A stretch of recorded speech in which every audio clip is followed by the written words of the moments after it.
In this video, I'm going to talk about the direct thrombin inhibitors.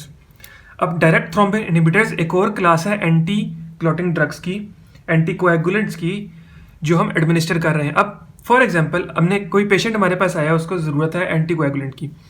अब उसको ना हम सबसे पहले हेपरिन एडमिनिस्टर करते हैं. That is the first line of choice.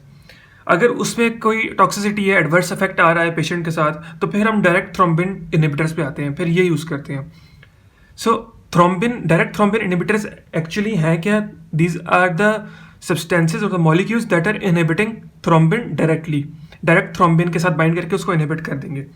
So thrombin actually है क्या? सो थ्रोम्बिन जो है उसका हमारी बॉडी में फंक्शन ये है कि it converts fibrinogen into fibrin.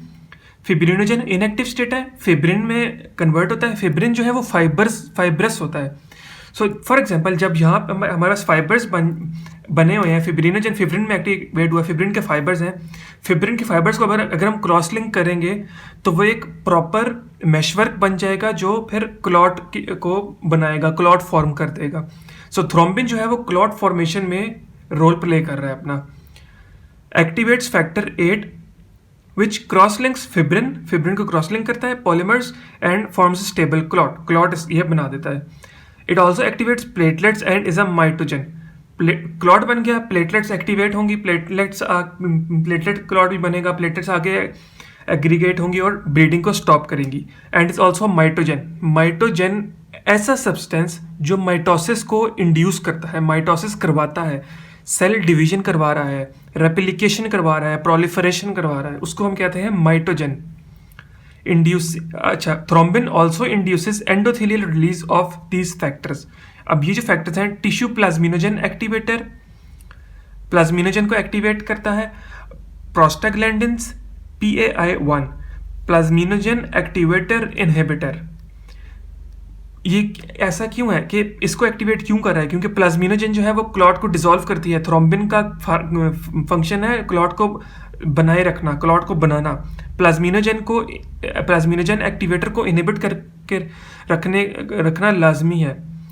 तो इसीलिए ये जो फैक्टर है ये उसको इनहिबिट करके रखता है प्लाज्मिनोजन को, ताकि प्लाज्मिनोजन क्लॉट जो बना हो उसको डिसॉल्व ना करे, और एज अ रिजल्ट थ्रोम्बिन जो है वो मेंटेन रखता है क्लॉट को.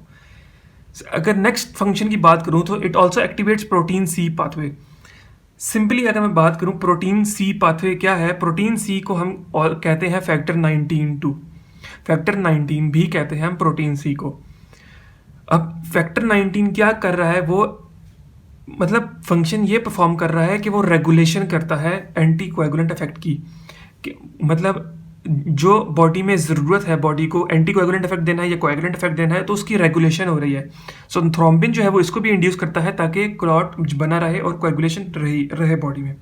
Upstream activation of factor 5, 8 and 11, ताकि हमारा जो है वो कास्केड चले, पूरा पाथवे चले और क्लॉट बने और फिर कोएगुलेशन का इफेक्ट आए बॉडी में. सो थ्रोम्बिन जो है उसका ये फंक्शन है हमारी बॉडी में कि वो कोएगुलेशन करवा रहा है इन मल्टीपल स्टेप्स के थ्रू, मल्टीपल फंक्शंस के थ्रू, मल्टीपल पाथवेज के थ्रू. लेकिन अब हम एंटी कोएगुलेंट्स दे रहे हैं बंदे को, किसी पेशेंट को एंटी कोएगुलेंट्स की ज़रूरत है क्योंकि उसको कोई थ्रोम्बोसिस का मसला है, एम्बोलिज्म्स का मसला है. डायरेक्ट थ्रोम्बिन इनहिबिटर्स हम उसमें यूज़ कर सकते हैं उस पेशेंट की ट्रीटमेंट के लिए. तो डायरेक्ट थ्रोम्बिन इनहिबिटर्स में हमारे पास कौन कौन से मॉलिक्यूल्स हैं? हेरोडिन, लेपेरिडिन, बाइवेलोडिन, डेसिरिडिन.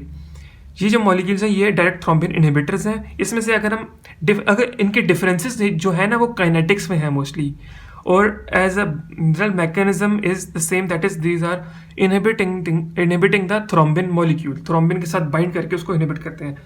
अब हेरोडिन की अगर हम बात करें, it is a most potent DDI. Reason क्या है इस मोस्ट पोटेंसी इतनी ज़्यादा होने की? It is a bivalent.